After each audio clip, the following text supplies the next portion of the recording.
I'm going to ask us to stay a while, continue the conversation. A few final thank yous. Thank you to Dan Routman and Rainmaking Marketing, to SMU, to TEDx, providing travel vouchers. Thank you especially also to Michael Kors and to Janice Bergman-Carton, chairs of art and art history respectively, who did a lot of, we met both of them introducing panels, but also did a lot of work behind the scenes, thinking about all of this. And in response to Vicky's question earlier about what can academics and what can academies do, well, we can try to change curriculum. That's what we do. We're schools, so we teach, and so the way we teach is through classes and curriculum. So trying to find new models for our students, new curriculum, and of course one of the new models is this today. You are all here as part of this on a university campus, and we hope, as Janice said, we can remain a site of conversation to continue this dialogue. And we'll also put in the small plug for what the Meadows School is doing. Our little slogan is "Start a Movement." We are trying to create activist artists, in a sense, artists who not only have terrific craft, but who want to do things. Our students today say they want three things, right? They want to make art, they want to do good, they want to make money.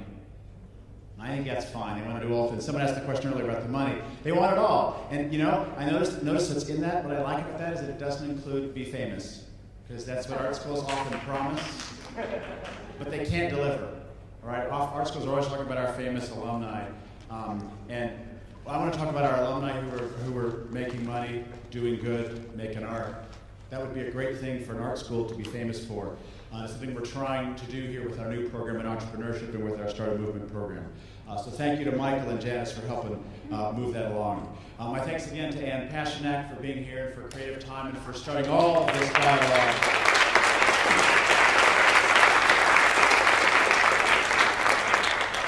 And also thank you again, I hope you're still here, Leela Groth, who did all of this work. Thank you again, Leela. So, normally these conferences are intellectually stimulating, as this one was today, but what I found wonderful about this one today is that it was also emotionally stimulating.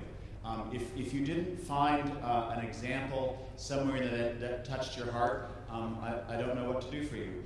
But I was certainly touched and moved, and that leads to me, since I get to have the last word, to this question about what do we do? What do we do when we leave? And I learned an awful lot of things today, from the emotional stimulation as well as the intellectual. I'm gonna stick with Rick and look for opportunities as the first job of an artist, and I think of human beings in many ways too. That listening is a core skill that we heard from many people over and over again, and that community organizers often do it better, and we can learn from them. That we should keep art at the start, as Ann just said. That imagination is our greatest tool here. That artists that we bring to, whether it's city planners or to activists or architects, that art brings imagination. I especially like what Lord José said, that artists, we're really good at failure. And starting over again and doing it again and dealing with the impossible. That's a great thing that art brings to all endeavors, and we should continue to remind people of why they need art at the center of all of these things. Continue to value design, which I also heard. To look for the specific and the universal, to not just bring our universal principles, but to listen. And what I liked, that I'll leave you with, that someone said, raise buckets of money. I can't remember who said that. But in some ways, so we obviously all want to do that. But what I heard several times today was that we can be idea-driven. Yes, we need funding for a lot of these projects, but when we put ideas at the center, and we continue to talk about them and say, no, we really can make this real. We can move so many of these projects forward. So in that spirit, this will be the first of many more conversations and many more projects. I can't announce yet what they're going to be because I don't know. But with your help, we can do it. So thank you again for being here today. Let's continue this dialogue. Thank you, everyone.